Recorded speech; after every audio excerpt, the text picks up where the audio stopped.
लिख रहा हूँ मैं अंजाम जिसका कल आगा आ जाएगा। मेरे लहू का हर कतरा इंकलाब लाएगा। मैं रहूं या ना रहूं, पर ये वादा है तुमसे कि मेरे बाद वतन पर मरने वालों का सैलाब आएगा। हमारे दिल में जो जख्म है वो तो फूल के गुच्छे हैं। हमको पागल ही रहने दो, हम तो पागल ही अच्छे हैं। दुल्हन मेरी दुल्हन नहीं होगी, बल्कि अब आजादी ही मेरी दुल्हन होगी। ऐसे महान क्रांतिकारी विचार थे अमर शहीद भगत सिंह के। मात्र 23 साल 5 महीने और 23 दिन की उम्र में इंकलाब जिंदाबाद का नारा गाते गाते भारत माँ का यह महान पुत्र छोटी सी उम्र में फांसी के फंदे पर हंसते हंसते झूल गया।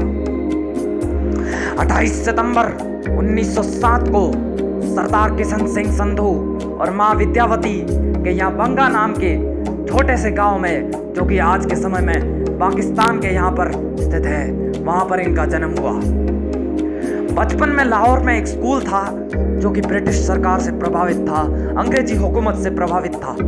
वहां पर उन्होंने महान फैसला लिया कि मैं यहाँ पर नहीं पढ़ूंगा, बल्कि दयानंद एंग्लो वैदिक स्कूल में, जो कि आर्य समाज की पद्धति पर चलता था, उसमें उन्होंने अपनी शिक्षा को ग्रहण किया।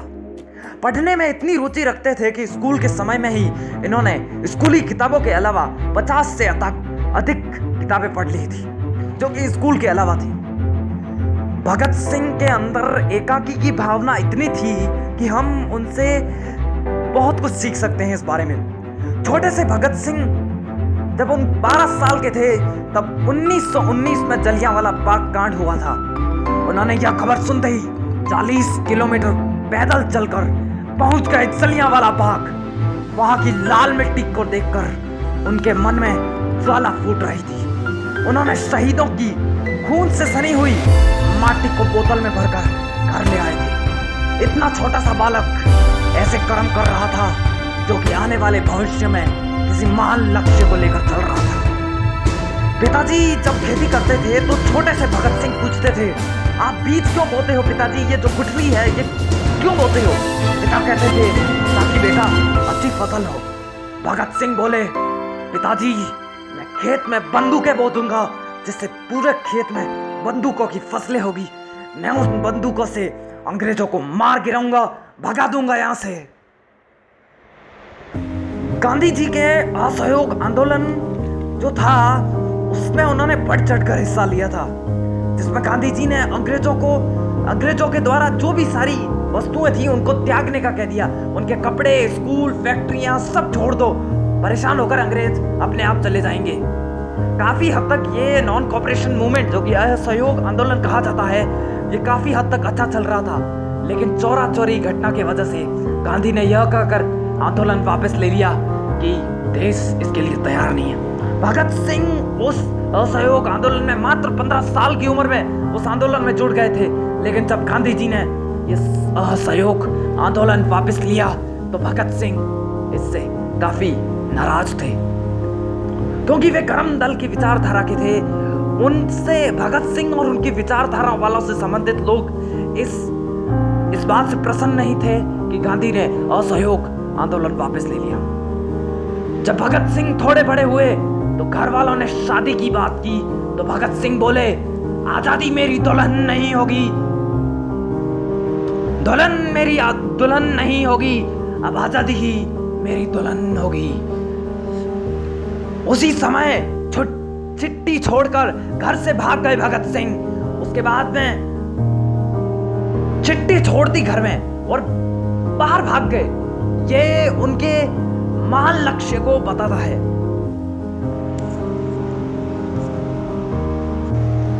उसके बाद 1-2 साल बाद वे कई घटनाएं घट रहे थे तथा उन्होंने कुछ ब्रिटिश अधिकारियों को भी मार गिराया था, अफसरों को भी मार गिराया था, जिसके कारण कि ब्रिटिश जो अफसर थे उनमें लगातार तनतनी बढ़ रही थी कि भगत सिंह उनके जो भी उनका था उसके अंदर उनके ब्रिटिश रूल नीतियों के अंदर बार बार दखल डाल रहे थे तथा अधिकारियों को मार रहे थे। ब्रिटिश अधिकारी अब चिंतित हो गए। उन्होंने अब लाहौर उन्होंने अब पूरे लाहौर में छानबीन शुरू कर दी भगत सिंह की कि भगत सिंह कहाँ हैं ढूंढो। लाहौर से हर बाहर निकलने वाले यात्री पर निगरानी शुरू कर दी कि ट्रेन से कौन कौन जा रहा है।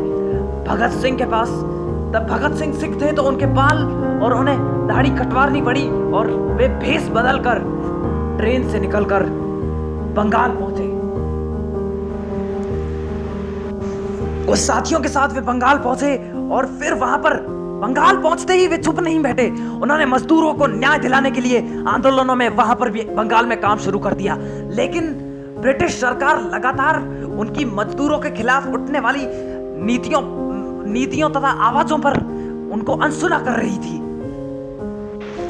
तो इसके लिए उन्होंने कहा, भगत सिंह ने एक कम इंटेंसिटी का बम बनाया, यानी कि छोटा बम बनाया, जो कि असेंबली हो रही थी ब्रिटिश अफसरों की। वहां पर जाकर उन्होंने धमाका किया जिससे वहां पर पूरा धुआंधार हो गया। चाहते तो भगत सिंह वहां से भाग सकते थे, लेकिन यह कहकर उन्होंने कहा, पर्चे फेंकने शुरू कर दिए वहां पर। बहरों को सुनाने के लिए धमाका जरूरी है, और भगत सिंह इंकलाब जिंदाबाद कहकर वहीं पर खड़े हो गए। ब्रिटिश सरकार ने, ब्रिटिश के जो भी अधिकारी थे, उन्होंने वहीं पर उनको गिरफ्तार कर दिया। उसके बाद भगत सिंह को फांसी की सजा सुनाई गई तो 2 साल जेल में रखा गया, सेंट्रल जेल में रखा गया, जो कि लाहौर में स्थित है। वहां पर जेल के अंदर भी वो चुप नहीं बैठ रहे थे, जहां भी जाते थे आंदोलन शुरू कर देते थे। जेल के अंदर जाने के बावजूद वहां पर जेल की फैसिलिटियां सही नहीं थी, उस कारण भगत सिंह ने वहां पर भी आंदोलन शुरू कर दिया। ब्रिटिश सरकार परेशान हो गए, नाक में दम कर दिया था भगत सिंह ने उनकी। उन्होंने कहा, इसको अलग रखो, ये जहां भी जाता है आंदोलन शुरू कर देता है, लोग इससे प्रभावित हो जाते हैं। भगत सिंह ने उनके लिए वहां पर 64 दिन का अनशन रख दिया। 64 दिन का। भगत सिंह का वजन लगातार घटता जा रहा था, वे परेशान हो रहे थे, लेकिन फिर भी परेशान कौन हो रहा था? भगत सिंह नहीं, ब्रिटिश अधिकारी परेशान हो रहे थे। पहले तो उन्होंने मजाक में लिया, लेकिन बाद में यह हकीकत बदल गई और 64 दिन तक उन्होंने अनशन किया। डर उसके अंदर, उनके अंदर मौत का डर था नहीं। किताबें पढ़ते रहते थे और मुस्कुराते रहते थे, इंकलाब जिंदाबाद। उनके मन में बस वो सेट हो गया था, आजादी अंदर घुस गई थी उनके। कहते थे, वे मुझे मार सकते हैं लेकिन मेरे विचारों को नहीं, वे मुझे कुचल सकते हैं लेकिन मेरी आत्मा को नहीं। जिंदगी तो सिर्फ अपने कंधों पर जी जाती है, दूसरों के कंधे पर तो सिर्फ जनाजे उठाए जाते हैं। राख के हर छोटे कण मेरी गर्मी के साथ गति में है। मैं ऐसा पागल हूं जो जेल में भी आजाद हूं। मैं एक इंसान हूं जो हर चीज, मैं एक इंसान हूं जो हर चीज मानवता को प्रभावित करती है, वो मुझे भी करती है। 24 मार्च 1931 को भगत सिंह, राजगुरु और सुखदेव को फांसी होनी थी, लेकिन अंग्रेजी सरकार लोगों के आंदोलन से डरकर इतिहास में पहली बार उससे एक दिन पहले इस शाम को फांसी देनी पड़ी। आनंद फानन में डर गए थे अंग्रेज, क्या करें, लोग कहीं कल आंदोलन छेड़कर यहाँ पे भगत सिंह को छोड़ा कर तो नहीं ले जाए, कहीं कोई दंगा नहीं हो जाए।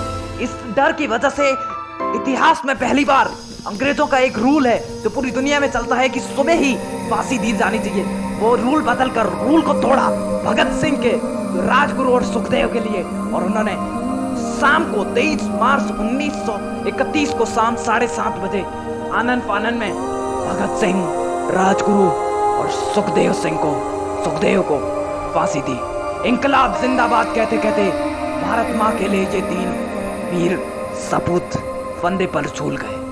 सत नमन है इनको, सब्सक्राइब जरूर कीजिए, चैनल को लाइक कीजिए और कमेंट कीजिए कि आप भगत सिंह के बारे में क्या कहना चाहते हैं, तथा शेयर इसको ज्यादा से ज्यादा कीजिए। मित्रों, अगर आप व्हाट्सएप पे कोई दूसरा वीडियो शेयर करते हैं तो ये भगत सिंह का वीडियो है, या जिन्होंने हमारे देश को आजाद कराने के लिए अपने प्राण त्याग दिए इतनी छोटी सी उम्र में। ये वीडियो ज्यादा से ज्यादा शेयर कीजिए, ज्यादा से ज्यादा शेयर कीजिए, लाइक कीजिए। धन्यवाद। Subscribe please. धन्यवाद। भारत माता की जय। इंकलाब जिंदाबाद।